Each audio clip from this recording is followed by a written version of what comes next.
Assalamualaikum warahmatullahi. Bismillahirrahmanirrahim. Alhamdulillahirabbil alamin. Nahmaduhu wa nasta'inuhu wa nastaghfiruh. Wa na'udzu billahi min shururi anfusina wa sayyiati a'malina. Man yahdihillahu fala mudilla lahu wa man yudlilhu fala hadiya lahu.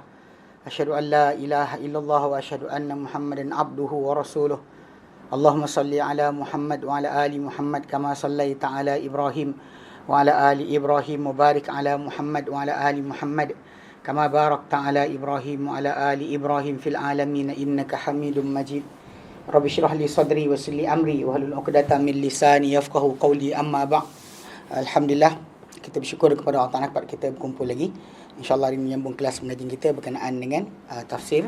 Dan kita pakai ringkasan tafsir Ibnu Katsir yang dibuat Syekh Ahmad Syakir rahimahullah. Tadi abang tanya soalan tadi apa? Pasal rambut ni.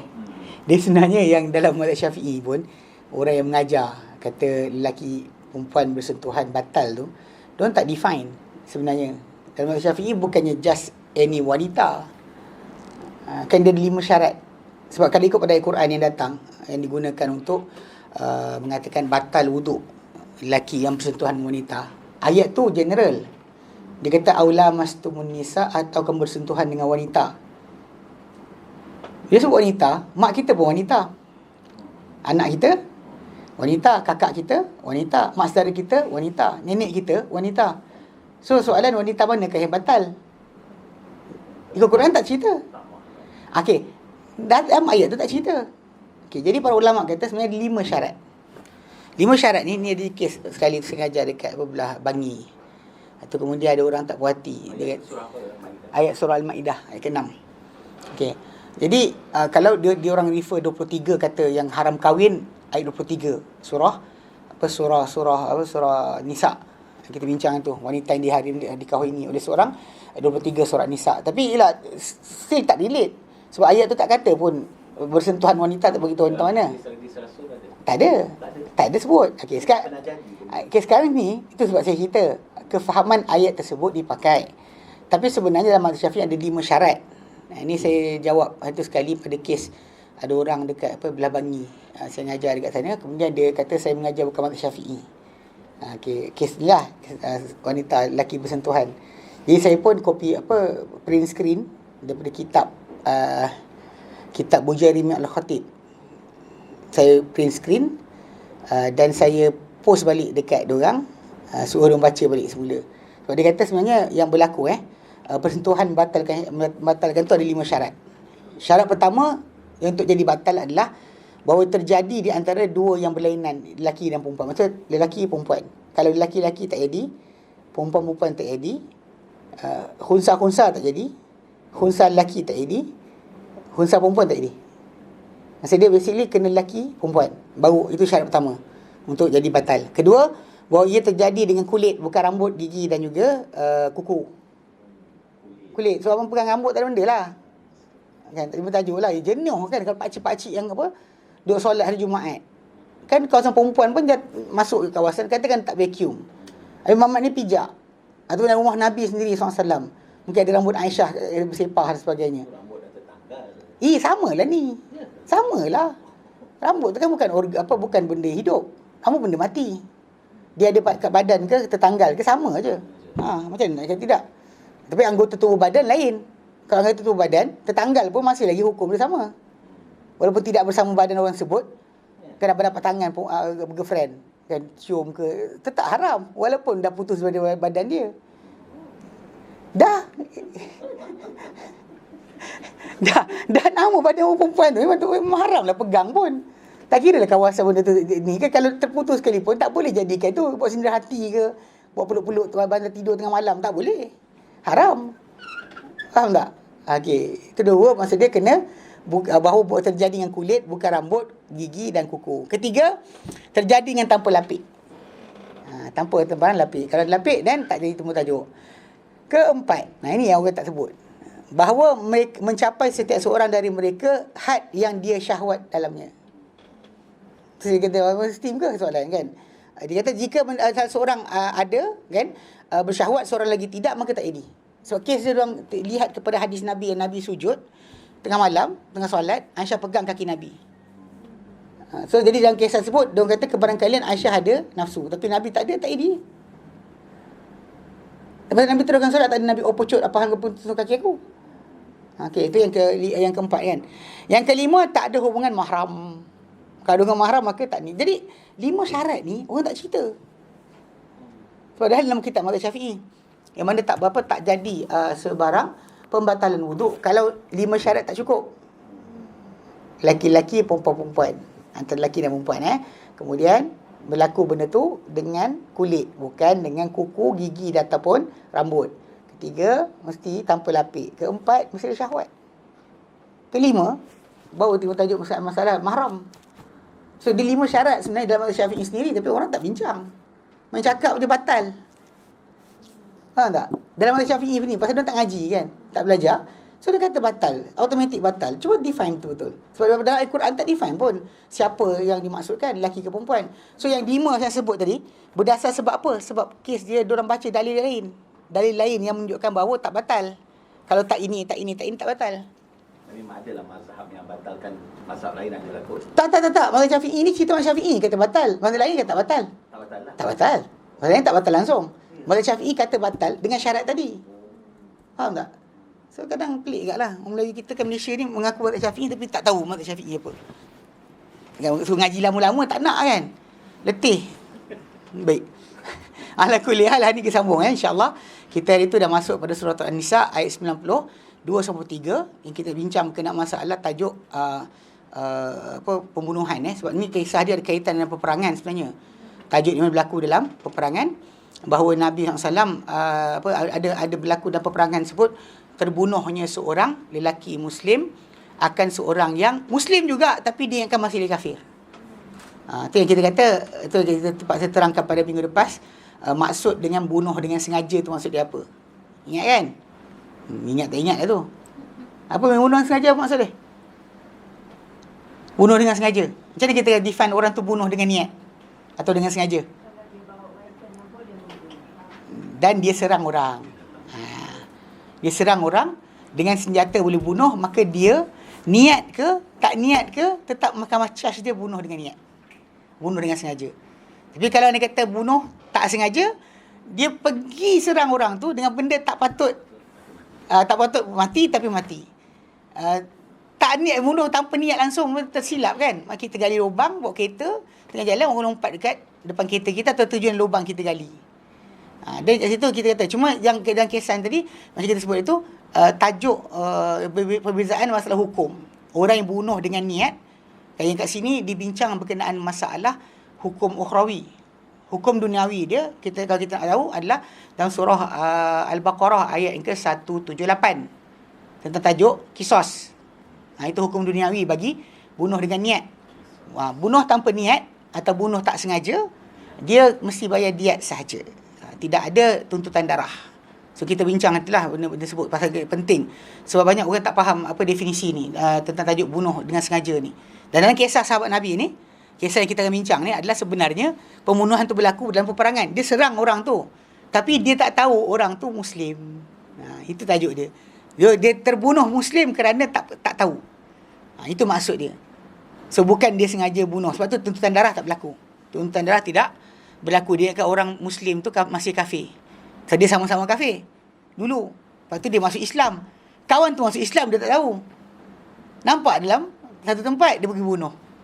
Tapi bunuh, dia kata dah Islam rupanya. Itu yang maksud ayat ni. Maksud ini adalah untuk tajuk itu. Tajuk masalah bunuh tersilap. Tersilap bunuh. Maksud dia patut nak bunuh. Mana nak bunuh? Tapi masalahnya orang tu dia ingatkan kafir. Kalau kafir, ketika dalam kisah tersebut memang halal darah. Orang tu tak patut halal darah. Dia ingatkan halal darah. Itu maksud silap. Tapi diat kena bayar kah? Diat kena bayar. Diat kena bayar. Ini yang kita kata nak kalau dalam perang masalah diat tadi, siapa bayar ni kita akan bincang. Bukan orang tu bayar. Kerajaan yang akan bayar. Atau wali amr akan bayar. Kalau tentera kan, ganti rugi tu kerajaan yang akan bayar. Bukannya keluarga. Dalam kes macam ni nanti kita bincang, bayar. Tapi bukan dia bayar. Bukan dia duit dia sendiri. Adapun kalau macam diat, orang yang bunuh dengan sengaja tu, kita ambil harta dia sendiri. Tapi kalau dia tak boleh bayar, dan masuklah pada apa? Keluarga dia. Lepas tu dalam kita terangkan itu, bahawa dalam konteks Islam kita tak lupuskan tajuk qabilah kan, one family, big family, yang return pada satu atuk yang sama. Dan Islam tak dibuang, sebab ketika mana pembayaran diat, tajuk ni akan timbul. Sebab kita, hak orang yang teraniaya tu tetap terjamin, walaupun orang yang membunuh tadi miskin, keluarga dia akan kena bayar. Balik pada asal, kalau dia mati, keluarga dapat harta dia, orang waris dia. Kalau dia tak ada cabang waris yang dekat, tak ada anak, tak ada bapa dan sebagainya, ada pak saudara dia masuk, sepupu dia masuk, anak saudara dia masuk untuk ambil harta dia. So orang-orang yang sama itulah yang akan wajib tanggung dia ketika dia buat jenayah macam ni. Okey. So itu kita ambil, kita bincang hari itu dan kita baca terjemahan dia. Kemudian kita kata tu, berkata wa yaqulu ta'ala, berkata Ibnu Katsir, laisa lil mu'minin, tiadalah untuk seorang orang beriman ayyaqtula akhahu al-mu'mini, untuk membunuh saudara al-mu'mina, saudaranya yang beriman, biwajhin minal wujuh, dengan apa keadaan sekalipun. Marah mana pun Muslim, orang beriman, untuk bunuh orang beriman lain adalah tidak boleh. Kama sabata fi sahih, macam sabit dan sahihain dalam Bukhari Muslim, ada Ibn Mas'ud bin Mas'ud radhiyallahu anhu, anna Rasulullah SAW qala, baginda bersabda, la yahilu dam imru'in muslim, tidak halal darah seorang individu, seorang manusia yang muslim, yashhadu an la ilaha illallah wa anni rasulullah, yang menyaksikan bahawa tiada Tuhan melainkan Allah dan aku utusan Allah, illa bi ihda thalathin, kecuali yang 3 perkara. 3, salah satu di antara 3. Dapat salah satu di antara 3 ni, barulah halal darah dia. Tidak halal darah seorang manusia muslim yang menyaksikan tiada Tuhan melainkan Allah, aku utusan Allah Ta'ala, kecuali dengan salah satu 3 perkara. Apa dia? An-nafsu bin nafsi, jiwa dengan jiwa. Di mana maksudnya dia dibunuh kerana membunuh. Dia bunuh kerana membunuh. Dia dibunuh kerana membunuh. Okey. Wasayyibu zani, dan juga apa? Orang yang telah berkahwin yang berzina. As-sayyib itu digelar sebagai inilah, orang yang telah berkahwin lah.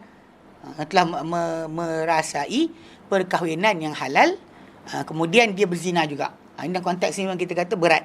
Sebab balik pada asal memang para ulama bahaskan tentang apa panggil hikmah pensyariatan tu, ada bincangkan berkenaan dia perebab utama, bahayakan isteri dia, bahayakan anak-anak dia. Sebab dia kalau dia berpeleseran macam tu, kan dia bukan setakat kontrak penyakit daripada orang luar.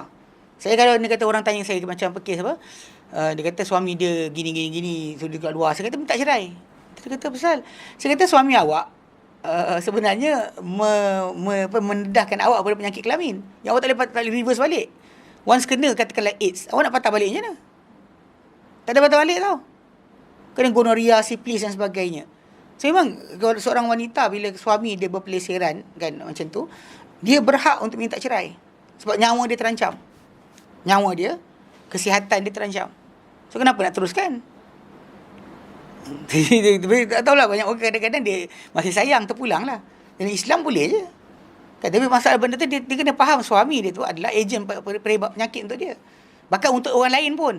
Dalam Islam kalau orang dah berkahwin kan, bahaya dia tadi dia akan sebarkan lagi dahsyat. Anak dia boleh kena, semua sekali. Bahkan dalam masa yang sama, orang ni dia dah tahu perkahwinan yang sah dan dia tahu kaedah untuk kahwin yang betul. Kan? Macam yang mungkin tak pernah kahwin, pernikahan yang sah, tak tahu, ketakutan, bimbang sebagainya. Tapi dia dah sudah, maka tak ada hak lah. Apalagi kalau dia kata kalau bini dah mati sekalipun, tetap perbuatan dia salah. So, dia boleh je berkahwin baru. Dia tahu dah kan, perkahwinan dah ada, pengalaman dah ada, tak patut dia berzina. Sebenarnya tak layak dia berzina. So, jadi benda tersebut kalau dia kata orang yang yang macam surah An-Nur tentang tajuk sebat tu kan, itu untuk tak kahwin lagi. Yang dah kahwin rejam. Direjam sampai mati Ini benda ni kita kata ikutkan pada Nabi SAW, Nabi lebih penyayang. Kalau orang kata ish lah kesekian, dengar sini, Nabi lebih penyayang banding kita. Tapi bila Nabi SAW datang pada dia, seorang perempuan dari Ghalibiyah datang sahabat dia datang mengaku kan kepada baginda cuba sedaya upaya untuk tak nak dengar kalau boleh. Lelaki tu datang kata Nabi kan, dia telah berzina. Nabi kata, agaknya kau gila, kau sakit ke? Nabi tanya, kau benar, kau sakit, dia sakit ke? Sebab diorang dah tahu hukum bagi orang telah berkahwin berzina. Cerita tu perempuan tu lelaki seorang, perempuan seorang. Kisah berlainan. So jadi yang perempuan tu datang dah mengandung. Dia datang jumpa Nabi, dia kata kau mungkin nak halau aku macam kau halau kau, kawan kau, sahabat kau, aku mengandung anak zina, dia cakap itu. Dia direct je. Memang takkan jadi kes lain. Yang lelaki tu Nabi halau kali-kali. Maiz. Nabi halau dia. Nama dia Maiz. Nabi halau 3-4 kali. Kalau tengah pregnant, Tak, itu kisah. Dia sebab tu Nabi yang perempuan tu Nabi suruh beranak dulu. Lepas tu dah beranak, dia nak ulur diri dia kata tak apa, pergi nyusu dulu. Dan sebenarnya ketika kisah tersebut berlaku, kalau dia ubah statement daripada dia berzina kepada dirogol, dia takkan dihukum. Dan penyabitan hukum dalam Islam ni sebenarnya sama ada dengan pengakuan atau saksi. Dan kisah yang dua-dua kisah tersebut, dia berlaku dengan pengakuan, bukan dengan saksi. Dan sepanjang Nabi SAW hidup, tidak ada disabitkan kesalahan zina kecuali dengan pengakuan. Saksi tak pernah wujud. Zaman Umar pernah berlaku kes sekali, Mughirah bin Syu'bah, ada orang cakap kan tentang dia, Umar panggil 4 orang saksi, cerita apa dia nampak. A cakap, B cakap, masuk ke 4, aku tak perasan. Umar sebat semua sekali. Semua Umar sebat. Umar sebat semua sekali. Sebab kes dia, kalau dalam kes 4 saksi tu, mesti semua cerita accurate, serupa. Kau tanya, cadar warna apa? Dia macam, gitu kan? Tak boleh. Dia silap satu je. Awak nampak macam mana? Siapa duduk kanan, siapa duduk kiri? Siapa sekian? Salah seorang, salah cakap. Gugur kes. Yang 4 tadi kan, kisah Umar tu. 3 tu tepatlah sama. Seorang tak ingat ke apa. Kenapa 3 ni sebab sedangkan 3 ni macam dia sekata kan. Dia tak boleh pasal cerita. Dia pasal ni maruah manusia. So apakah Kalau sekiranya benda tu mudah-mudah kita cakap, then every day will happen. Orang datang jumpa, buat cerita pasal abang. Cakap semua cerita serupa. Macam mana apa jadi? Dia pula orang tak suka buat cerita. Benda ni akan berlaku tau. Pengakuan-pengakuan yang dusta. Dan zaman kita sekarang ni, pengakuan dusta ni orang tak kisah. Zaman dulu orang takut lagi. Zaman sekarang orang tak kisah, sumpah demi Allah Ta'ala benda kan depan Kaabah pun buat. Yang silap faham. Sebab tu mesti accurate 4. Kalau 3 saja betul, 1 salah, tetap semua salah. Bahkan ikut pada kes itulah yang kita kata apa? Perbuatan. Ibn Katsir dia samakan perbuatan orang yang menuduh tanpa 4 saksi. Kalau sekiranya benda tu betul sekalipun, saksi tak cukup, di sisi Allah Ta'ala diorang pembohong. Allah kata, fa'in lam ya'tu bisyuhada. Kalau mereka tak datang bawa saksi, fa'ulaika indallah humul kadhibun. Mereka sisi Allah Ta'ala, mereka pembohong. Sekalipun betul. Ibn Katsir dia gunakan analogi tu untuk bincang mengenai masalah orang berkata-kata tentang Quran tanpa dalil, tanpa ilmu, dengan pendapat sendiri. Walau betul sekalipun dia salah. Walau betul dia cakap. So in this case, Ustaz, yang 4 orang ni patutnya sebelum pergi menghadap tu dia patut bincang sama dia. Tak usah bincang. Tajuk dia kalau betul-betul lah. Lepas tu accuracy tu kena betul. Apa dia nampak dan sebagainya. Itu kisah nak jadi saksi. Bila jadi saksi tu awak bertanggungjawab di atas penyaksian awak. Penyaksian yang diorang keluarkan, tiap person tadi, penyaksian dia tadi bergabung akan menjatuhkan maruah manusia tau. Bahkan boleh menjadikan nyawa orang melayang. It's not really that easy. Bukan mudah-mudah macam tu.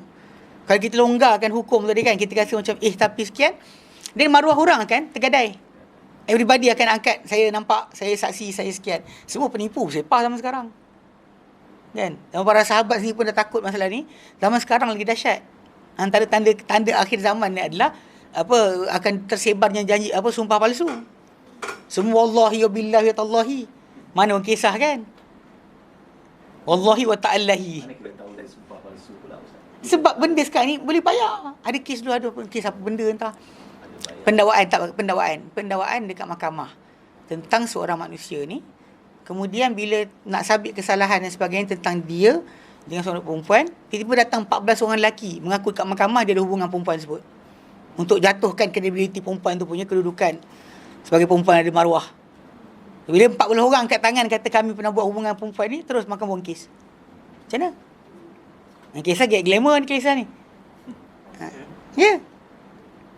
Mana kisah ni glamour? Maksudnya datang orang lelaki mengaku pernah buat hubungan perempuan tadi. Ini cakap macam mana? Kalau tidak macam kes lain, orang mengaku kata apa? Dia rogol saya. Ayat ni biasa keluar. Kalau anda kata mudah-mudah macam tu, dan masalah. So, maruah manusia ni akan mudah-mudah tiap-tiap hari orang boleh bangun. Bahkan kisah berkenaan dengan wanita sumpah palsu ni kan zaman yang Nabi cerita tentang seorang penita daripada Yahudi kan, yang kena ujian tentang tajuk masalah seorang perempuan mengaku telah berzina dengan dia. Kan macam mana? Ngandung anak lagi. Zaman tu tak DNA test. Lagi. Ni kisah-kisah yang kena fahamkan betul-betul. Sebab tu pengakuan semata-mata benda berkenaan tak boleh. Bahkan ada orang persoalkan apa kalau rogol. Rogol tak boleh jatuh hudud, jatuh ta'zir. Kalau dengan qarinah-qarinah yang berlaku, kita boleh sabit kesalahan, tapi jatuh bukan hudud. Dia akan jatuh jadi ta'zir. Yang ta'zir boleh bunuh Ta'zir boleh sampai bunuh. Kalau dia kata orang semua memang kerja dia kacau perempuan je kan. Memang muka dia je perempuan mengaku memang dia kacau. Mahkamah ambil bunuh je. Tak kerja lain kan kacau orang. So, macam di tanah Arab benda macam ni masalah bahaya. Gangguan pada wanita boleh masuk kepada kes pembunuhan. Kita orang kat Yaman lah, ada satu tempat kawasan jual aiskrim. Budak-budak muda suka pergi sana, aiskrim. Tapi diorang kat sana kan lelaki orang berkeluarga dengan orang tak berkeluarga berasingan. Duduk atas, lepas tu perempuan yang muda duduk bujang duduk bawah. Jadi kat luar-luar tempat kan kadang ada budak-budak lelaki duduk situ tengok perempuan keluar kan. Terutama lepas tempoh kahwin makin lewat. Jadi kalau kahwin dah awal tak kisah, dia tak ada rasa apa. Dia kahwin lewat je masalah. So dia tunggu kat kedai. Lepas tu perempuan turun kan. Dia piwit-piwit. Tak tahu lagi. Dia terpiwit sekali, dia terkacau bini orang. Suami tu keluar pistol tembak depan tu. Pang. Tak cakap banyak. Benda tu itu konsep dia, kena faham. Dalam masyarakat tadi macam mana masalah kehormatan tu. Kalau dalam masyarakat Melayu kita macam tak apalah budak muda biarlah dia. Dia tak jadilah tiba tajuk yang tu. Seronok pula lagi. Jumpa dah kawan, dia kawan ke kan. Kalau masyarakat Melayu kita ni, tapi kat masyarakat Arab tak, aib. Perempuan bercakap dengan lelaki macam tu pun aib. Tak boleh. So ikut pada kondisi masyarakat, benda macam tu boleh membawa pada pembunuhan. Jangan main. Dan kalau benda tu berlaku, perang kabilah pula terjadi. Kalau kabilah dia tak puas hati. Jadi untuk menyekat kerosakan lebih besar, kerajaan boleh haramkan benda yang pada mata manusia tu benda biasa je. Sense of manusia tak ada benda. Sebab tu macam kes tadi, 4 saksi tak cukup, memang tak sah. Bahkan terus kena sebat. Buang kes sebat. Yang kahwin tu pembunuh kan? Yep. Kalau dia duda janda, sama. apakah bunuh? Ya, bunuh. Sebab dia pernah kahwin. Ya, pernah kahwin. Dia ada pengalaman kahwin yang sah. Bila ada pengalaman kahwin yang sah, tak ada alasan sebenarnya untuk dia tak reti nak buat urusan. Kata janda yang duda, apa masalah, pergilah bayar agama Islam. Perempuan tak perlu kepada wali dah kalau janda. Dia boleh minta dinikahkan. So apa masalah dia? Kalau bentuk katakanlah dia orang tu gatal sangat kan. Dia ambillah kita akad nikah, tengok. Kalau orang kata compatible, kita teruskan perkahwinan. Kalau tak compatible, kita pisah. Terpulang. Di keadaan tadi kan nak test. Terpulang, tapi kes dia nikah tak ada alasan, tak boleh. Bohong tak tahu. Seorang yang kahwin banyak tu kan, biasa dia ada idea dah nak nikah kat mana. Semua dia ada perancangan dah ada. Kenapa tak boleh buat nikah pula? Kenapa nak couple-couple? Okay, nak test apa sebenarnya? Haram kan? Pegang tangan haram. Tengok daripada bukan apa, halal adalah haram. So tang mana dia nak masuk? Dating haram. Walaupun tak pegang. Sebab bila halalnya? Masyarakat Melayu kita ni zaman sekarang je.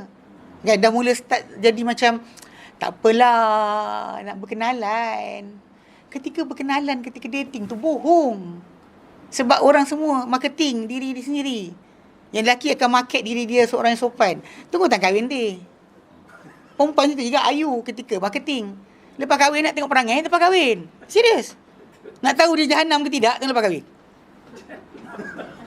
Nak keluar kata menyampah benci kan. Lepas kahwin. Ketika sebelum kahwin, realitinya bohong. Realitinya adalah marketing tau. Ni, marketing. Kita yang lelaki market diri dia, perempuan market diri dia. Cakap pun slow je. Janganlah macam tu. Bila dah kahwin, hoi! Dia kata, Dia hoi kan. Tak kisah betul kan. Realiti macam tu. Sebab kita kadang berhadapan dengan masalah ni. Masalah orang datang mengadu perkahwinan dia gini, perkahwinan gitu. Ada kata kahwin lama dah tapi jadi macam ni. Kita tanya soalan, kenapa kahwin dulu? Soalan pertama saya tanya, awak kahwin dua ni suka sama suka ke kena paksa? Itu tak tahu dengar tu. Dia kata senang suka. Ni masalah lain lah. Masalah A tak jaga mata. Sebab bila tak jaga mata, ini antara benda besar kita pernah sebut berkali-kali. Bila lelaki wanita tak jaga mata, hatta tengok televisyen saja pun, dia akan start banding pasangan dia dengan siapa nampak dalam televisyen atau movie dan sebagainya. Benda ni tanah Arab memang diorang dah sentuh tajuk ni. Dia kata antara perkara yang merosakkan isi kekeluargaan adalah filem atau movie atau drama. Even dekat Selangor pun dah isytihar tu. Waktu nak buat perangkaan kan kenapa kes perceraian, antaranya sebab menonton drama-drama Melayu. Sebab tengok drama-drama Melayu tu kan, gaya hidup, lepas tu kemudian perempuan tu ayu. Walaupun sebenarnya luar cerita tak ayu pun. Kan luar cerita tak ayu. So kahwin dia memang tak ada siapa tahan dengan perangai dia. Yang lelaki pun nampak macho. Luar cerita pun orang tak tahu. Jahanam juga. Kan? Tapi pasal yang dipotret dalam movie, dalam filem ni, maka kadang-kadang kita kata apa, tidak berpadanan dengan masyarakat. So okey, masyarakat ni, kita ni, dia apa yang romantik atau tidak tu, dia berdasar kepada cara kita membesar sebenarnya. Contoh macam cara membesar. Okay. Contoh sebagai tahu saya dalam family saya, kami tak pernah sambut birthday. Bapak saya, kita orang 14 orang adik-beradik, bapak kami tak pernah raikan kelahiran kami dengan kek. Wallah alam kerana tak cukup duit ke, 14 orang kan. So kami tak pernah kenal birthday. Jiran depan rumah buat birthday, ajak kita orang pergi, kita orang pergi. Tapi kita orang sendiri kat rumah tak ada beli kek ke apa, tak ada. So culture kami dalam family tak pernah ada benda ni. Tapi bila berkahwin kan dengan keluarga luar sebagainya, culture tu masuk lah. Baru ni ada kes tu sebut kan, happy birthday kan, saya kebetulan bulan hari lahir saya. So dia orang bagi, saya kata saya tak sambut. Itu dah ikut bulan kafir, itulah tarikh saya. Tapi kalau ikut bulan Islam, saya punya 13 Ramadan. So kenapa? Kalau kita soal logik balik kan, kenapa orang pakai bulan kafir? Nak sambut bulan Islam. Bahkan hari tak kena. Kalau kata Nabi sambut, Nabi meraihkan hari dia. Hari Nabi lahir Isnin. So Nabi tidak tentukan tarikh. Nabi sebut hari dia. Dia tanya Nabi tentang puasa hari Isnin. Kenapa puasa hari Isnin? Nabi kata itu hari aku dilahirkan padanya. Dia dan bahkan ikut bukan celebration. Sebab bila berpuasa, itu kan celebrate. Ustaz Fasan dia terang tajuk ni kan. Dia pasal kalau anda kata berlaku puasa, maksudnya itu bukan keraian. Sekeraian, perayaan tak boleh puasa. Contoh hari raya, hari Jumaat. Tak boleh puasa. Sebab apa? Sebab itu hari makan dan minum. Hari mengasihi Allah Ta'ala. Yaum akli wa syurbin wa zikrillah. So maksud dia kalau hari itu hari keraian, dia tak boleh puasa, dia kena makan. Kalau Nabi puasa hari Isnin tu, itu hari keraian lah tu. Sebab apa Nabi? Puasa. Faham tak? Orang kita tak apa, dia lari sikit. Okey, tajuk contoh macam hari perkahwinan. Kan kita buat apa? Makan. Anak lahir kita buat makan. Hari raya kita makan. Hari lahir kita tak ada buat makan sebenarnya. Diorang macam pola kami dia biasa sambut. Itu pulang lah. Tapi masa fahamkan culture kita tak sama. Terutama masyarakat kita tinggal kan macam mana kan. Makan era kita tinggal zaman bila. Benda tu kita akan serupa. So jadi macam kes orang Arab. Dia seorang penceramah dekat tanah Arab. Saya naik bas waktu malam tu saya dengar dia cakap. Dia antara perkara merosakkan sistem keluargaan di tanah Arab ni adalah filem, movie. So dia kata pasal gambaran romantik ke apa sebagainya, kasih sayang suami pada isteri dalam bangsa Arab tak sama dengan bangsa luar. Contoh macam Badui, Arab Badui. Bila suami dia balik datang bawa binatang buruan, rusa ke kambing besar, ambil engkau letak. Dia rasa sayang, dia rasa suami dia sayang dia. Dengan present pada dia makanan. Present makanan tu suami dia sayang. Itu culture dia orang, sebab tu yang orang Arab lepas kahwin badan dia naik berisi. Itu betul. Bagi dia orang tu culture dia orang tu bagus. Bahkan di sini orang kalau ini lepas kahwin masih lagi kurus, bini tu sengsara. Ini konsep berbeza So orang Arab macam tu. Bila tapi bila tukar culture kan. Romeo and Juliet gigit bunga. Kan gigit bunga. Kan? Gigit bunga. Benda macam tu orang Arab tak pakai. Bunga tak kenyang pun. Kan? Pasal semua cerita-cerita Mak Saleh kan. Cerita-cerita tu semua cinta-cinta yang tak kesampaian. Itu masalah dia. Berarti ke barat jugalah, samalah. So, tak payah jugalah. Aku lihat kita kata dari segi konsep masalah perkahwinan tu, kadang-kadang rosak tu sebab movie je. Tengok movie awak banding dengan pasangan awak. Habis lah. Sebab tu tak digalakkan tengok. Tak digalak tengok, serius. So once mata kita tengok, kita akan compare. Once kita compare, kita akan start tak puas hati. Once tak puas hati, tu boleh tengok macam awak ni malas lah, apalah. Dia tak tahu sebenarnya kalau dia dapat suami yang lain, lagi teruk dia tu.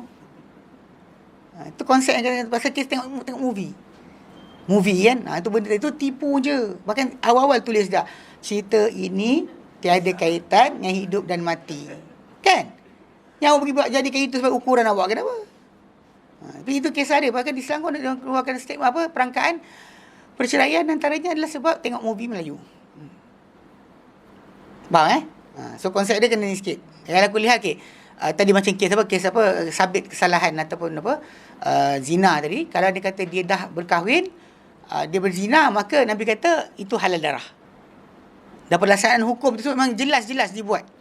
Hanya orang-orang yang gila saja kata benda ni tak diketahui. Sebab benda ni dibuat oleh Nabi, oleh para sahabat Nabi, sampai Bani Umayyah, Bani Abbasiyah dan seterusnya. Sebab tu dalam kitab-kitab fake, tajuk tentang masalah rejam orang dah berkahwin, berzina, direjam, benda ni ijma'.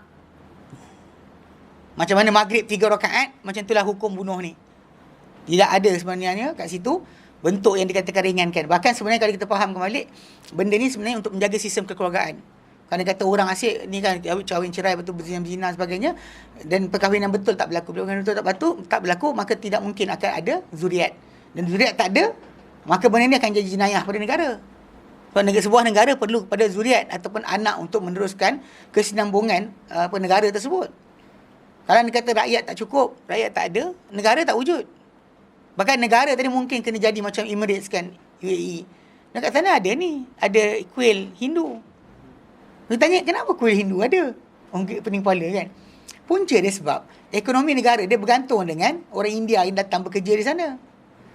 So kalau diorang dah ekonomi di tangan diorang ugut pemerintah, kata kalau tak bagi kuil, kami balik. Kalau semua orang balik, orang India duduk di Dubai tu kan, balik, siapa nak kerja? Rakyat dia tak ramai, sikit.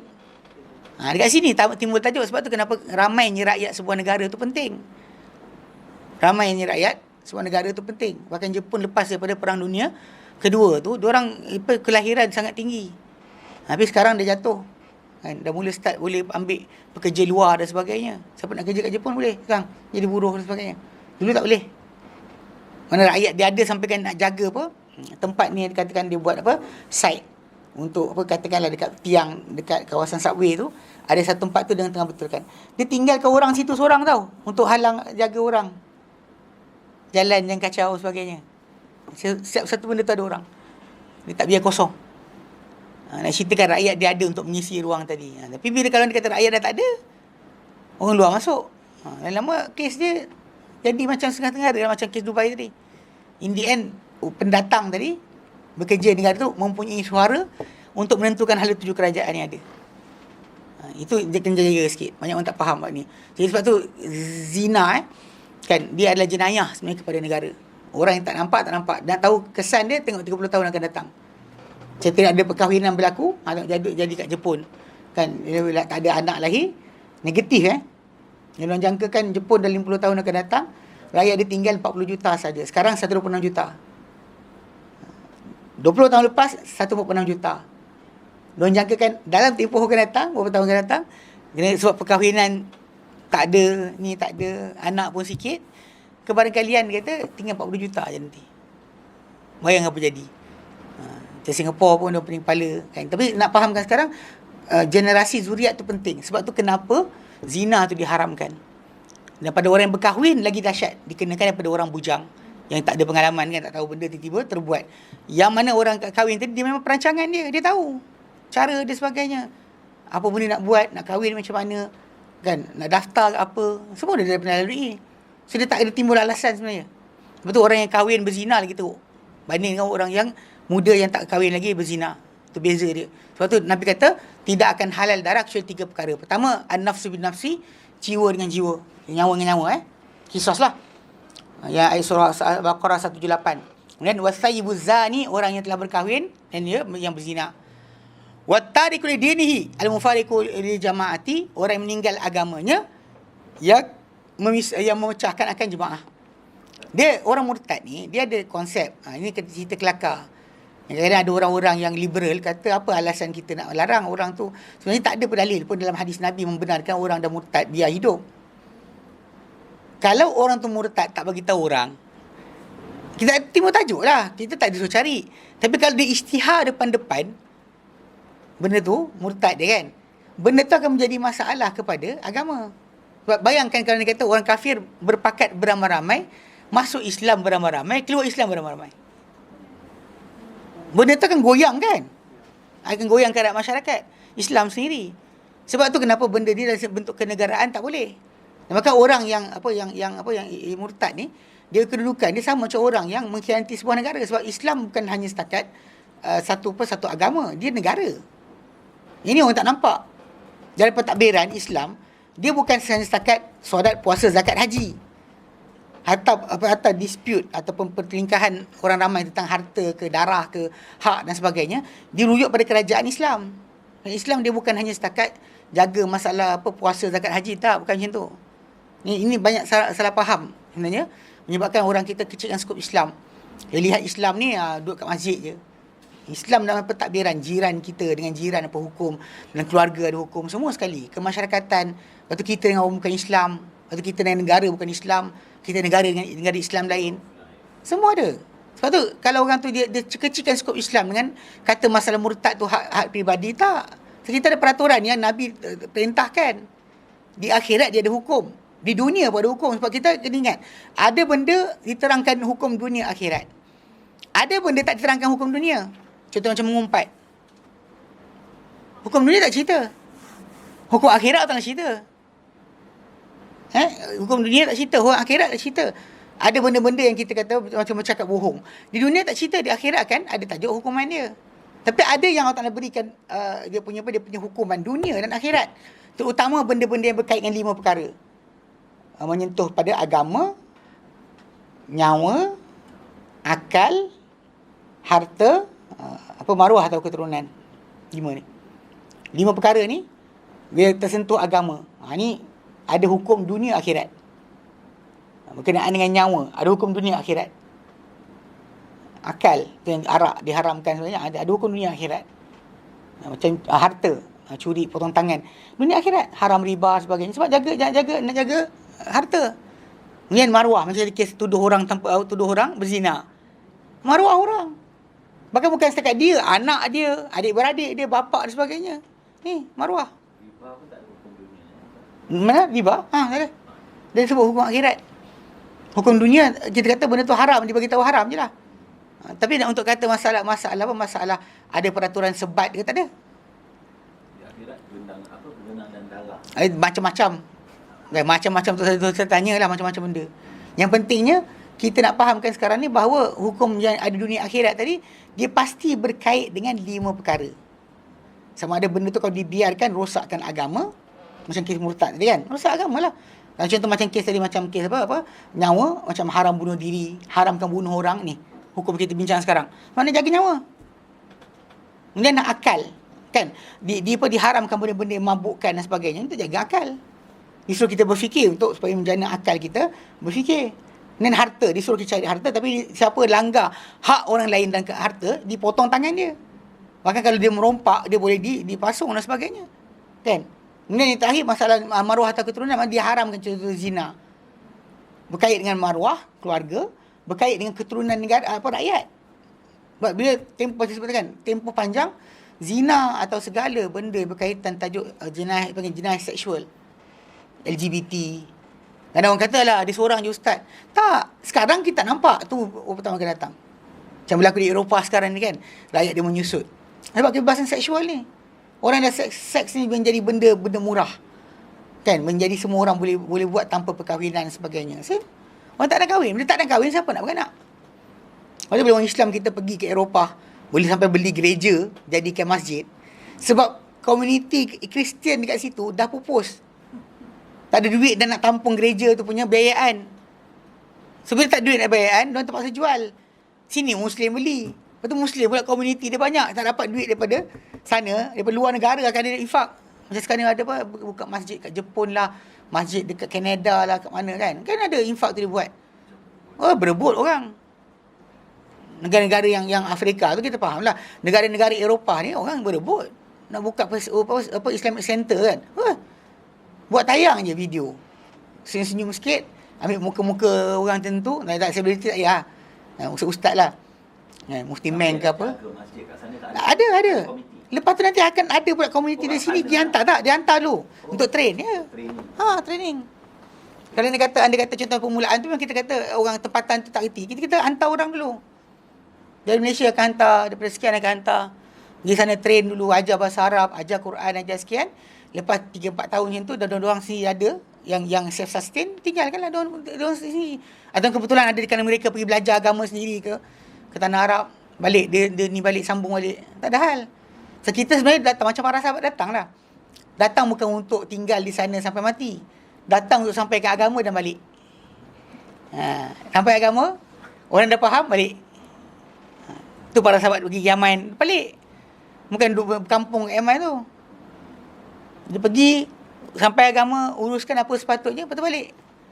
Sehingga kalau kita kata, kalau umat Islam kita kan, sekarang di Eropah, kenapa diorang pening kepala ni? Tajuk ni. Tajuk berkenaan dengan jumlah Muslim makin ramai. Tapi punca asal, diorang yang silap. Diorang tak bina komuniti diorang sendiri. Benda haram dari segi masalah seksual tak diharamkan. Bagi kebebasan. Dan bila bebas, orang tak kahwin. Bila orang tak kahwin, tak ada anak, siapa nak ganti awak? Lepas tu orang tak nampak bab ni. Memang sepatutnya pada sebuah kerajaan, segala jenayah seksual ni kena dihentikan. So untuk menjamin, untuk pastikan rakyat ambil jalan betul dan bahkan membina keluarga dengan cara betul tadi. Keluarga tak terbentuk, ni rakyat tak ada.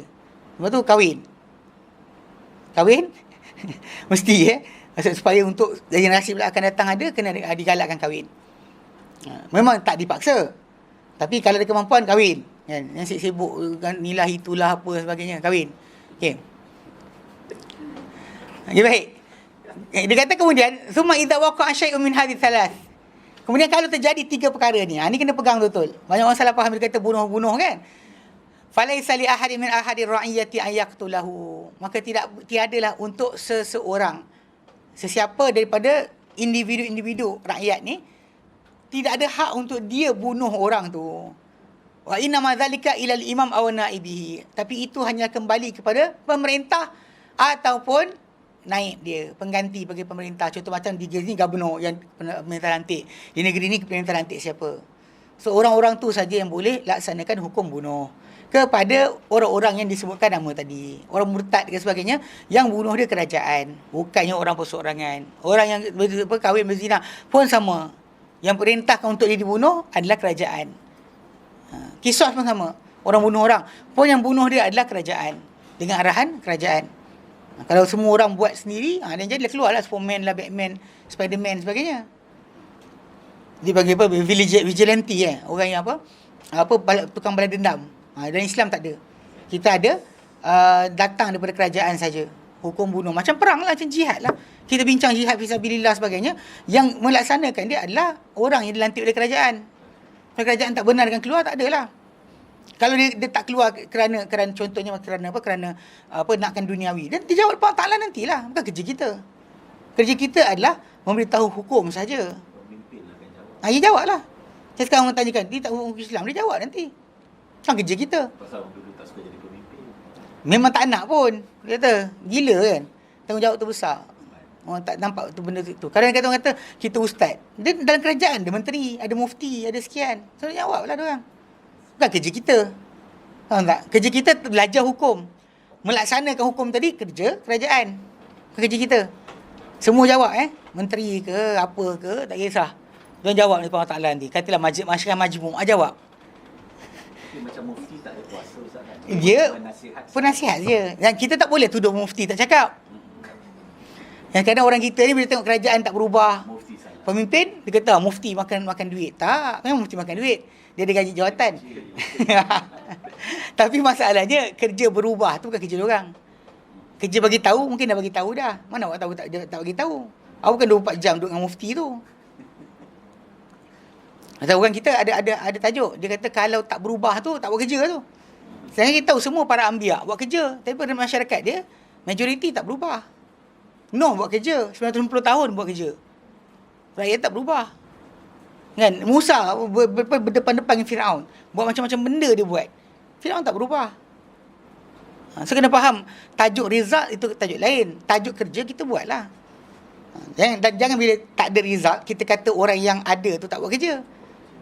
Siapa mana awak tahu dia tak buat kerja? Yang kawan-kawan kita orang kan yang kerja bahagian apa dakwah bahagian akidah.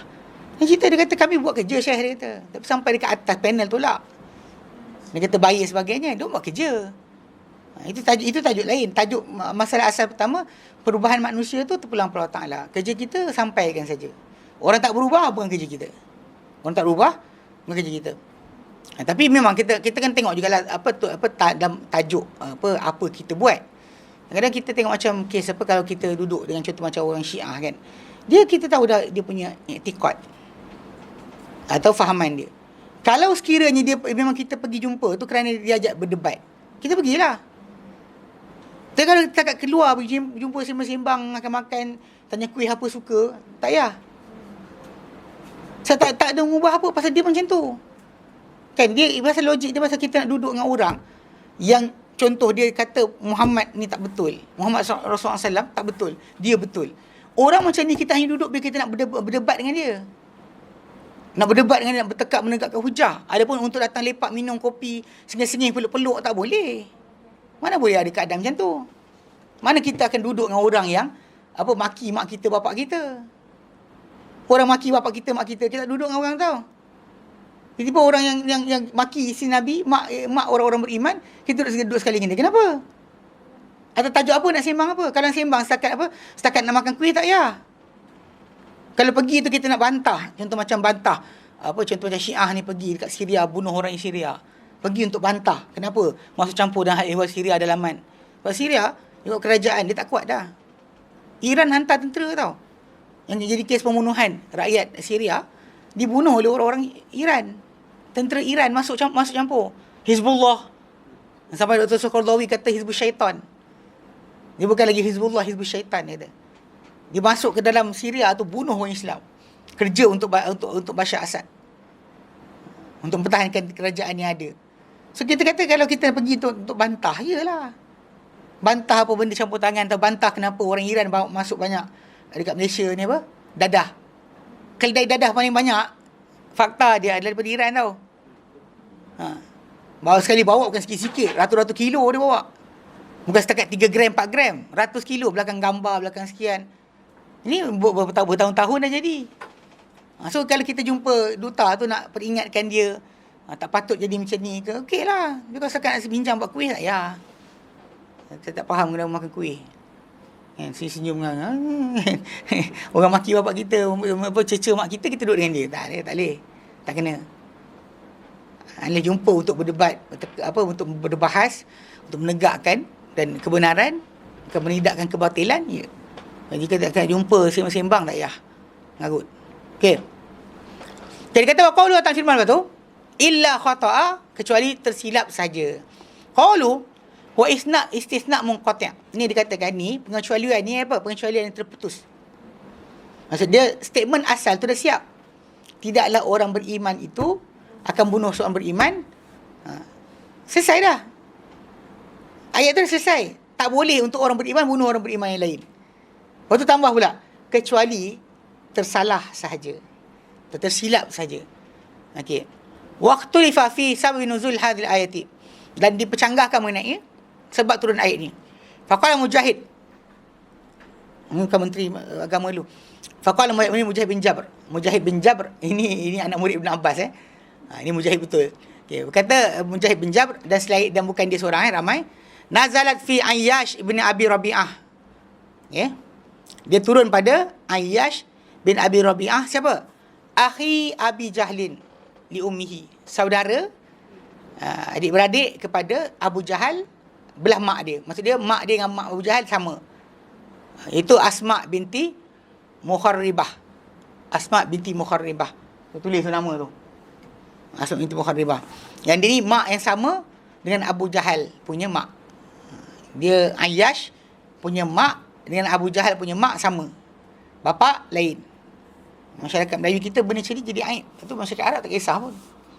Perempuan tu kan kahwin cerai kan. Tu dapat ni dengan ni ada anak, dengan suami tu ada anak, tak ada masalah pun. Tu dalam kes apa faraid kan. Tajuk bila kata ada duit semak. Orang kita je. Orang Melayu kita seruk. Dia namakan dia gelar adik-beradik semak ni lain bapa. Adik-beradik anjing. Apa hal? Inilah adik-beradik anjing tu. Asal dia kotor pula kan. Adik-beradik betul halal tu. Adik-beradik sebapa lah. Satu bapak lain mak. Ni satu mak lain bapak. Adik-beradik. Bahkan mewarisi. Bahkan ikut Al-Quran. Ayat 12 surah An-Nisa. Dapat habuan khas. Kalau dia seorang. Tak ada bapa. Tak ada anak. Tak ada cucu. Tak ada cucu. Atau perempuan. Anak perempuan pun tak ni. Ada je anak. Ada anak. Ada bapa. Hatta anak perempuan. Adik-beradik si ibu ni. Kalau tak ada orang tu, dia akan dapat, kalau seorang 1/6. Kalau ramai, 1/3. Tak kira ramai 1/3, tak kira berapa ramai. 20 orang pun, kongsilah 1/3. Kalau ada seorang pun, 1/3, dapat 1/6. Kalau ramai, 2 ke atas, 1/3. Ini dengan Allah Ta'ala bagi jumlah pecahan tersebut dalam ayat ke-12 surah An-Nisa. Kita bincang dari tu. Tajuk ni. Ada istilah Arab apa tu kalau anak satu mak? Dia bagi ini tu akh li ummihi. Mana adik-beradik Abu Jahal sebelah mak dia. Belah mak. Yang kalau istilah berlainan tu masalah ni je. Kandung ada lah macam panggil akh syakik. Shin qaf ya qaf syakik. Daripada belah kan, belah mana pecahan dia. Kalau dia kata adik-beradik sebapa akh li ab. Digunakan li ab, belah bapa. Adik-beradik sebapa anak-anak tu boleh kahwin. Adik-beradik sebapa? Bapa dengan bapa adik-beradik. Sepupu tu. Sepupu dia kahwin. Boleh. Walaupun bapa dengan bapa. Bapa dengan bapa adik-beradik boleh. Kalau ikutkan tajuk dia kan Nabi kahwin dengan Khas untuk Rasul. apa hal untuk Rasul pula? Bahkan dia kahwinkan anak dia pun dikahwinkan macam Ali. Ali tu sepupu dia. Ali sepupu Nabi. Pasal bapa tu, bapa Nabi Abdullah dengan Abu Talib adik-beradik. So Ali dengan Nabi sepupu. Ali kahwin dengan anak Nabi. Anak Nabi tu anak saudara sepupu. Calon bagi Rasul. Mana ada? Tak ada. Yang dibolehkan tu Nabi nak kahwin siapa nak. Berapa ramai dia nak, jumlah tak kisah siapa. Anybody is halal for him. At one time Allah Ta'ala bagi semua. Lepas tu Allah Ta'ala datangkan hukum lepas tu tak boleh pula. Kalau lepas daripada tempoh tu Nabi tak boleh hatta tukar isteri pun tak boleh. Tapi isteri Rasul lepas Rasul wafat orang tak boleh kahwin. Ya, itu pun sama. Ya, sama mati. Tapi itu yang tajuk yang masalah apa, masalah sepupu ni orang berkedah. Tak kena Selangor. Saya tengok belah Kedah ada fahaman macam ni. Sepupu-sepupu tak boleh kahwin. Mana kita mak kita dengan mak dia adik-beradik ke, bapak kita dengan bapak dia adik-beradik ke? Macam saya nak ambil kerja kita orang boleh fahaman dulu. Kalau sepupu kalau mak dengan mak tu tak kuat, dua kahwin boleh. Yang bapak ni. Tak boleh lah. Alasan dia kata apa? Strong. Tak, bukan. Dia kata sebab wali. Bukan kan? Sebab jadi wali. Sebab, katakanlah, adik-beradik saya yang lelaki. Bila anak dia nak kahwin. Kan, bila tak ada atuk, itu bapak tak ada kan? Bapak kita orang tak ada. Lepas tu adik-beradik katakan tak ada. Saya wali dia. Anak saudara saya, yang perempuan dia, saya wali dia. Lepas tu jadi, kalau saya tak ada, katakan saya ada anak lelaki. Anak saudara lelaki saya tu wali dia. Tak boleh kahwin lah konon. Bukan itu. Dia orang kata macam dia jadi wali dan boleh... Sedangkan tak. Dalam konsep macam tajuk dan surah Nisa ayat awal berkenaan perkahwinan tu, antara sebab yang dikatakan kahwin dengan anak yatim tu, sebab penjagaan tu lah. So, bila orang tu mati, dia punya ni sepupu dia jadi guardian dia boleh kahwin dengan sepupu tadi. Lepas tu yang Allah Ta'ala kata kena bayar mahar dengan penuh. Tak boleh kerana orang tu buat jagaan kau bagi sikit saja mahar dia. Maksud dia boleh kahwin. Orang kita pelik sikit. Kan? Macam-macam dia kata apa anak pak saudara kan. Bintu am. Anak kepada bapa saudara lelaki. Ya, boleh kahwin. Itu common dalam bahasa Arab, dalam Arab. Bahkan orang Arab kebanyakannya kahwin dengan kabilah macam tu lah. Anak pak saudara dia, anak mak saudara dia kahwin.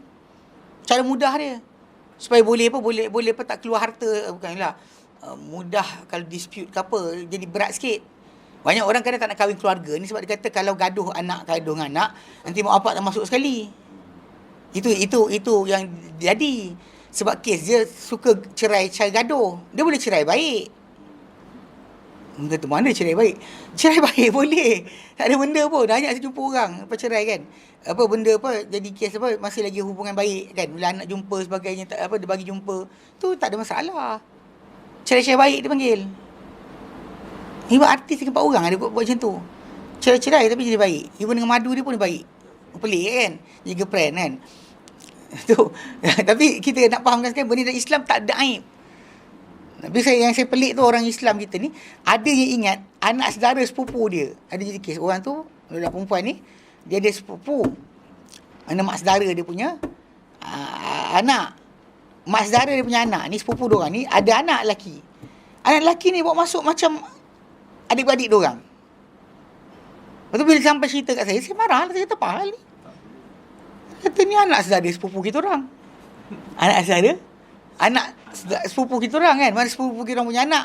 So anak saudara sepupu lah. Saya kata Ali kahwin dengan Fatimah. Fatimah tu anak sepupu dia lah tu. Kata Nabi dengan Ali tahap sepupu. Anak Nabi iaitu Fatimah anak saudara sepupu bagi Ali. Jadi isteri dia apa tak boleh pula. Tak ada kaitan yang Nabi macam sebut Nabi sendiri kita faham lah kes tadi. Tapi yang dibenarkan tak nak kahwin banyak mana dia nak. Adapun anak dia terkeluar dari hukum tadi. Yang boleh kahwin dan sebagainya. Dan orang kata tak apalah macam budak ni. Macam adik-beradik je. Ni adik-beradik je. Dia tahu buncit. Salah jugalah kan. Orang cakap tak dengar. Okey. Dia kata apa? Okey, Ayyash ni bin Abi Rabi'ah dia adalah saudara kepada Abu Jahal satu mak. Dan Abu Jahal punya mak nama dia Asma. Dan Ayyash ni mak mereka bernama Asma binti Muharribah. Okey, apa jadi kenapa turun ayat ni kepada dia? Wa dzalika annahu qatala rajulan. Dan bahawa dia telah bunuh seorang lelaki kana yu'adzibuhu ma akhihi alaihi alal Islam. Yang dahulu dia mengazab dia kata dia bunuh seorang lelaki yang dahulu dia azab dia mengazabnya bersama saudaranya dalam zaman Islam. Dia pernah azab lelaki ni ketika mana dalam Islam dia azab lelaki ni dengan saudara dia saudara seorang lagi. Wa huwa al-Harith bin Yazid al-Amiri, dan lelaki itu adalah Harith bin Yazid al-Amiri. Fa admara lahu Ayyash as-su, lalu dia simpan terhadap Ayyash ni rasa buruk. Tapi dia kata fa aslama zalika rajul wa hajara, lelaki tu masuk Islam dan hijrah. Tapi Ayyash ni tak sedar dia dah masuk Islam. Falamma kana yaumul fathi, lalu ketika mana hari Fathul Makkah, ra'ahu, nampak lelaki tersebut. Fazanna annahu ala dinihi, dia sangka lelaki tu atas agama lama. Sedangkan orang dah masuk Islam. Faqatalahu, dia bunuh lelaki tu. Fa anzalallahu hadhil ayat, Allah pun turunkan ayat ini. Maksudnya dia bunuh tadi, dia tak sangka orang tu dah masuk Islam. Dia geram orang tu, tapi tiba-tiba masuk Islam rupanya. Dia bunuh lah, tapi macam mana? Ayat apa tu? Ayat kita baca ayat 93, 92 surah Nisa ni. Dan tak boleh untuk orang beriman tu membunuh seorang beriman kecuali tersilap saja. So kat sini macam kes yang banyak jadi kes lah, macam kes apa? Al-Yaman. Bapa kepada Huzaifah. Nama dia Al-Yaman. Kan? Dia Al-Yaman tu bapa Huzaifah ni, dia dalam satu peperangan dibunuh oleh orang ingat dia orang kafir. Tapi rupanya dia Islam. Orang tak sedar dia bunuh dia. Huzaifah punya bapa. Ini cerita kelakar juga lah, benda jadi kes. Tapi nak jadi macam mana? Dah terbunuh. Ini panggil terbunuh. Kita serang. Tapi tak sangka orang tu punya haram darah kat atas kita. Itu tajuk dia. Itu maksud yang dikatakan bunuh tersilap dalam bentuk ini. Sebab kita memang pergi pakai pedang. Bukan macam kes yang kita kata bawa botol tadi. Tadi kita serang orang tu memang serang dia. Tapi yang ini serang dia kan halal. Rupanya tak halal. Okey. Wa qaulu ta'ala firman lepas tu, wa man qatala mu'minan khata'a, maka barang siapa yang membunuh seorang beriman khata'an secara tersalah. Fatah ni hukum dia. fatahrir raqabatin mu'minah, maka hendaklah dia bebaskan hamba yang beriman. So, satu hamba yang beriman, itu wadiyatun musallamatun ila ahli, dan juga diat yang diserahkan kepada keluarganya, ila ahlihi, keluarganya, keluarga orang terbunuh tu. Hadzani wajiban fi qatlil khata'. Dua perkara ni adalah wajib pada bunuh tersalah. Itu ahaduhuma, satu di antaranya adalah kafarah. Kafarah penebus dosa, lima takabahu min dzambil azim, kerana apa yang telah dilakukan oleh orang berkenaan daripada dosa yang besar. Wa in kana khata'an, sekalipun dosa ni sebenarnya berlaku dengan tersilap. Dia tak sangka pun sebenarnya orang tu Islam, dia bunuh. Okey, jadi wa min syartiha, dan syarat juga apa untuk kafarah ni adalah antakuna itqu raqabatin mu'minatin. Maka dia kata hendaklah berlaku pembebasan hamba yang wanita yang beriman. Dia panggil raqabah ni, asal raqabah maksud tengkuk. So gambaran tengkuk ni macam kalau kita ambil kambing ke apa, kan kita ikat kat mana? Tengkuk lah. So tengkuk tu bila orang tu dia belenggu dengan ikatan, dia macam binatang kan, dia belenggu pada ikatan tengkuk dia. Maka orang yang jadi hamba walaupun tak pakai rantai, dia dibelenggu, soalnya kebebasan dia tak ada. Daripada binatang biasa kebebasan tu ya ayam ikat kaki lah, ke lembu, ke kambing, ke kerbau, ke seladang kita ikat tengkuk leher dia. Itu bagi raqabah. Jadi tengkuk yang beriman, maksudnya wanita, seorang hamba yang beriman lah. Maka bila sebut syarat beriman, fala tujzi'u al-kafiratu, maka tidak boleh atau tak cukup pembebasan yang kafir. Pasal sebut syarat dia, hamba dibebas mesti beriman. Okay, ini syarat pertama ni. Syarat yang kita kata kafarah ni. Diat lepas ni masuk. Hak Wahkan Ibn Jarir telah menceritakan Ibn Jarir At-Tabari, Ibn Abbas wa Sya'bi wa Nakhai wa Hasan Al-Basri. Ini daripada sahabat Nabi seorang, kemudian lain-lain itu semua tabi'in. Annahum qalu, mereka berkata, la yujuz saghiru hatta yakunu qasiran lil iman, dan tak cukup, tak memadai pembebasan hamba yang kecil sehinggalah ia jadi bertujuan untuk beriman. Kalau dia kata hamba yang kecil tu ada niat nak beriman, maka baru jadi pembebasan dia dikira sebagai mencukupi. Jika tidak, dia kata. Waqtaru Ibn Jarir berkata, telah milih Ibn Jarir, annahu in kana mauludan baina abawain muslimain ajza'a. Bahawa sekiranya Ibn Jarir At-Tabari telah pilih pendapat kalau sekiranya yang anak tu, hamba tu dilahirkan di antara dua mak bapak yang Islam. Mak di Islam, bapak di Islam, dia hamba kan. Dia hamba, maka cukup. Walaupun dia baby lagi. Baby lagi. Pasal bila sebut tentang mukminah ni, dia mensyarat dia lah. So kita tahu bahawa anak seorang Muslim tu Muslim, kita faham. Tapi soalan beriman ke tidak, kita tahu. Tapi kat sini dia kata kalau Islam dah cukup lah. Zahirnya kita tak nampak iman. Iman kita tak dapat nak selongkar dalam hati. Yang kita nampak depan mata kita adalah dia syarat-syarat sebagai Islam tadi lah. Itu dikira sebagai syarat. Okey. Wa illa fala. Jika tidak, jika mak bapak dia bukan Islam, kan hamba, kan dilahirkan, mak bapak dia bukan Islam, hamba juga tapi bukan Islam, maka tak cukup. Tak memadai. Maksudnya tak dapatlah pelepasan daripada kafarah tadi. Kafarah tu dia hutang, dikira hutang. Maksudnya orang tu berhutang sampai kiamat. Kalau dia tak tebus di dunia, hari kiamat nanti dia kena bayar balik. Sebab kes tidak mahu, tidak menjalankan kafarah tadi. Kita kalau akhirat kita tahu lah benda yang jadi transaksi kita akhirat nanti adalah amal. Berapa banyak amal kita dihilangkan dengan sebab pembebasan hamba tu, Allah alam lah. Tak tahu banyak mana. Faham Okey. Walladhi alaihi jumhur, dan yang di atas pendapat jumhur adalah annahu kana musliman sahha itquhu al kafarati. Mana bahawa bila mana seorang hamba tu dia maksud hamba ni lelaki perempuan okey. Dia kata bila berqabah mukminah lah, dia pasal dalam isim mesti ikut dia punya sifat mausuf tu kena serupa. Tadi pembebasan hamba perempuan. Tak, hamba tu tak kira lelaki perempuan. Tak sini sebut. Okey. Beriman. Tajuk beriman. So, dia kata kat sini bila mana hamba tu Muslim je, sah pembebasan dia bagi kafarah tersebut. Sawaun kana saghiran atau kabiran, tak kira sama ada kecil atau besar. Dia Muslim je. Maka kadang memang kita tahu bahawa anak Muslim tu Muslim. Anak orang Islam itu dikira Muslim, termasuk ikut bapak dia sekali. Okey? Tak ada bebas tidak ada bebas. Yang istilah zaman sekarang ni kata apa, anak tu bebas, tak terikat dengan agama. Tapi kita pelik lah boleh paksa belajar pula. In sense of belief. Islam boleh kahwin dengan wanita yang bukan Islam ahli kitab. ahli kitab. Yang lelaki, perempuan tak boleh. Lelaki, perempuan tak boleh. Sebab dia Kitab tu maksudnya dalam hal ni dia kata lagi Kristian lah. Kristian atau Yahudi lah. Cuma ada para ulama ketatkan syarat. Sebab dalam ayat yang kata kan, dia kata Al-Yaum kan ayat ke-5 surah Al-Maidah. Al-Yaum uhillakumut thayyibat. Pada ni hal untuk kamu benda-benda yang baik. Dan makanan orang diturunkan kitab sebelum kamu halal untuk mereka. Makanan kamu halal untuk mereka.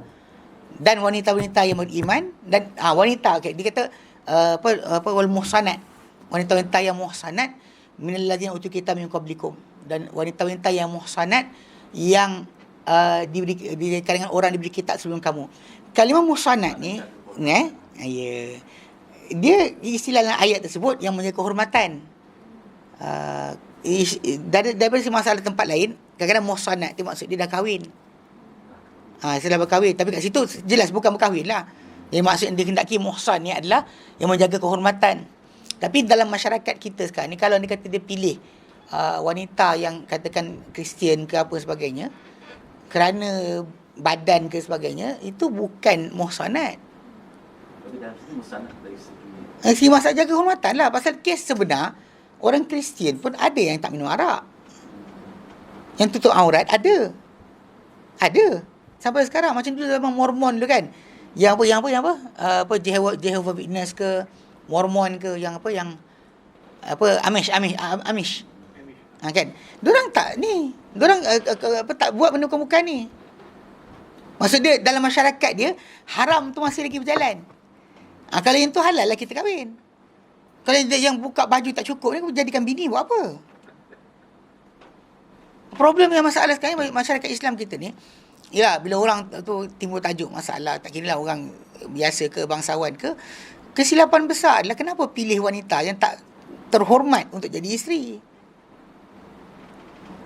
Bukan ahli kitab ni, orang ni macam yang si suami dia terlepas daripada tanggungjawab macam mendidik, berdakwah. Tak. Dia terus. Memang Kristian. Tak, walaupun dia Kristian. Saya ingat dulu waktu bincang tajuk ni, kalau Imam Nawawi rahimahullah, ayat 5 surah Al-Maidah tu, dia kata tak jalan dah. Dia kata sebab dia kata orang-orang Kristian ni musyrik. Sebab Allah Taala kata laqad kafaral ladina qalu innallaha thalith thalatha. Telah kafirlah orang yang kata Allah 3 dari 3. Dan Kristian cakapnya tu. Tapi istilah tadi kalau kita nak fahamkan sekarang, Allah Taala tetap panggil mereka ahli kitab. So jadi bagi jumhur para ulama, bahagian tu sah. Saya ingat waktu kat Yaman, saya question syekh saya. Kita ada kelas kat luar kan, kat masjid rumah dia. Lepas bila saya sembang, termasuk tajuk ni. Dia kata halal. Kita kan di Malaysia dah diajar macam tu, tak boleh kan. Dia kata halal.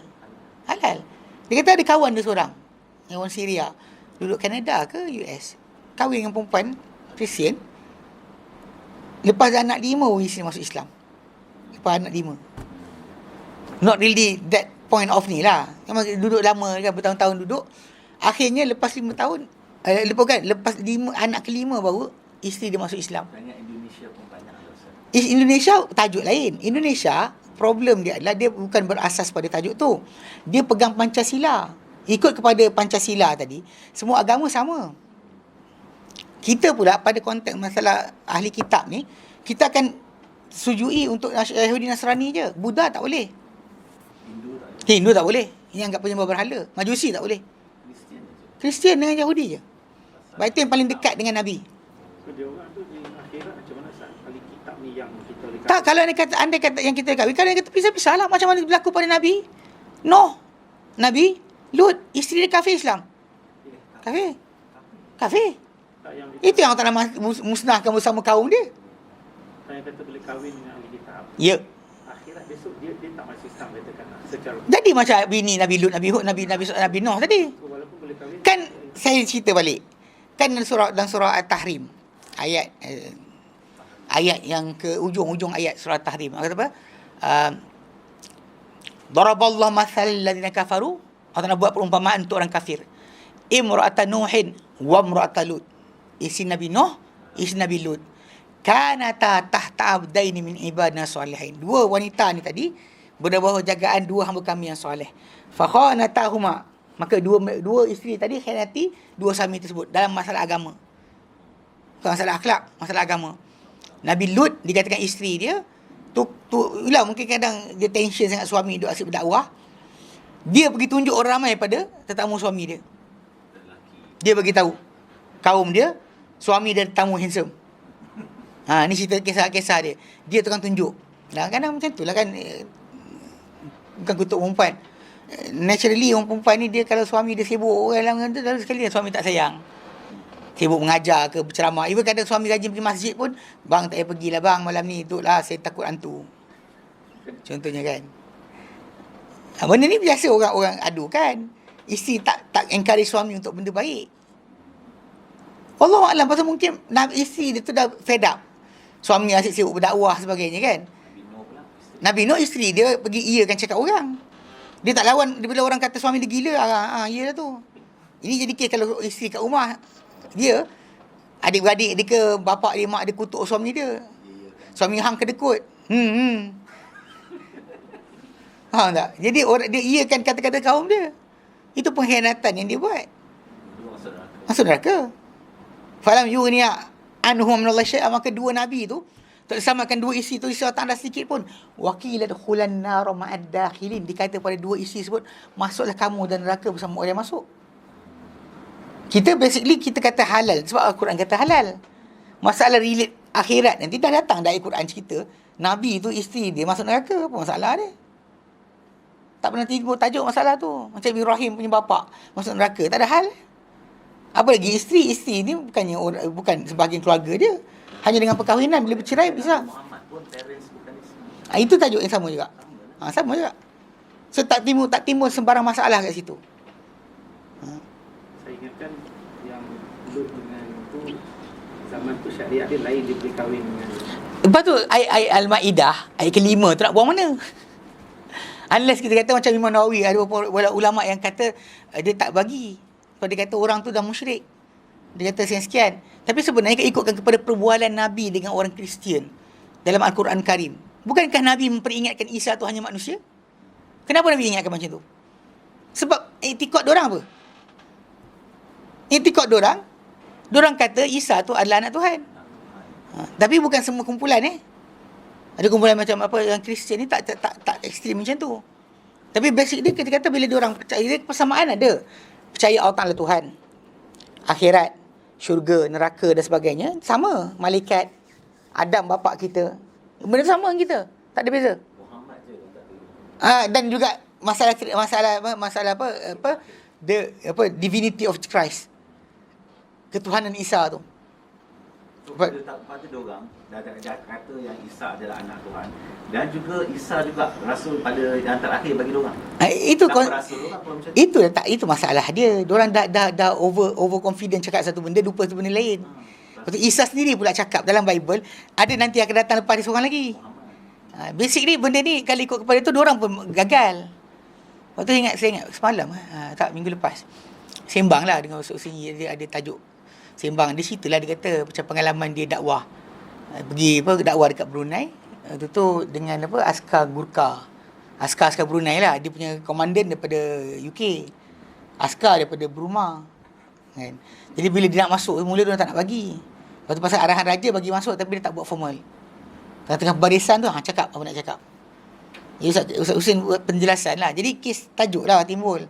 Yang Buddha tu, dia boleh tanya, okey, dia bagi cakap berapa minit, betul kemudian dia bagi soal jawab. So yang Buddha tu cakap, dia kata apa sebab orang Islam tak boleh makan babi? Saya jawab, dia kata kalau kita kan suka cerita penyakit kan, tak, jawapan sebenar bukan yang tu. Jumpa sebenar dia apa? Dia kata sebenarnya ikutkan kepada semua agama tak boleh makan babi, bukan Islam je. Awak Buddha kan, ikut Buddha semua daging tak boleh makan, bukan setakat babi. Kristian dalam Bible pun kata tak boleh. Dalam Judaism pun tak boleh. Dalam Hindu tak boleh makan daging. So dia kata the difference, dia kata bukan masalah kenapa Islam haramkan.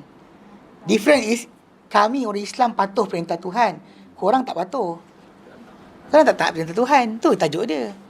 Macam masalah kes macam kes tadi kan, peraturan agama. Dalam Kristian masih macam Islam. Rejam semua ada lagi dalam tu. Dalam Bible sekarang tudung tu ada. Veil upon the head is actually pakaian muslimah dalam Bible. Macam nan padri. Ya, pasal memang itu cara yang sepatutnya. Yang baru-baru pula jadi skirt pendek lah. Potong skirt nampak ketiak, bongok kan. Baik Protestan ataupun Roman Katolik. Tak, Protestan lagi teruk. Roman Katolik lebih patuh. Tapi Protestan dia buang berhala. Kalau Protestan dia buang berhala. Berhala tak mau. Tapi orang Protestan pun tak tahu tajuk ni. Dia Protestan tapi pakai salib. Bongok, orang tak tahu cerita kelakar. Dia ikut Protestan. Salib dia pakai, ikut Protestan tak boleh, tak ada salib, tak ada. Buang bidah-bidah ni. Itu cerita kelakar lah. Diorang tak tahu. Diorang pun tak tahu orang masalah apa sebenarnya. Ikut pada Protestan, salib tak boleh ada tau. Tapi cerita kelakar dia, England, US dan sebagainya, Protestan, dia pakai salib. Apa hal? Pelik kan? Diorang pun tak tahu agama diorang. Tapi ala kulli hal tajuk dia memang sama. So kalau based on that masalah Allah Ta'ala Tuhan, salah faham berlaku. Macam ada Muslim pun ada orang macam tu. Yang pergi kubur wali, merayu kat wali. Macam kes itu jugalah. Kalau kita kata dia orang syirik, ni musyrik juga. Yang golek-golek kubur wali kan, cium batu nisan ni. Apa beza dengan Kristian tadi? Kalau orang Kristian minta, oh Jesus, yang ini, ya Habib, ya sekian. Apa beza dia? Ini dah mati. Bahkan Isa lagi bagus. Isa diangkat tak mati. Siapa salah doa dengan Isa?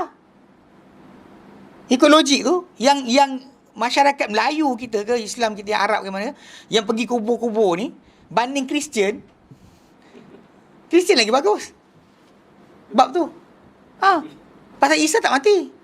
Siapa salah dong merayu pada Isa? Oh Jesus, help me. Syirik.